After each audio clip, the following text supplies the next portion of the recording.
how you can remove TikTok Shop from your profile. And before we start, if you are new to our channel, just head down below and hit the subscribe button so you don't miss out on any of our future videos. Now, let us start. First, just open up your TikTok and go to your profile. Now, assuming that you already have your business account because you see the TikTok shop. Now what you will need to do is just switch back to your personal account.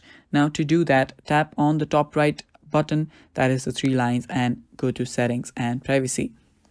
Now after you're there, you will see account under account section right there. Tap on account and there you will see the option to switch to your personal account. Tap on switch to personal account and just confirm that, and you will be back on your personal account and you will not see TikTok shop anymore. So yeah, that is pretty much it. That is how you do that, guys. Thank you for watching. If you like the video, don't forget to leave a like down below and stay tuned for more. Bye bye.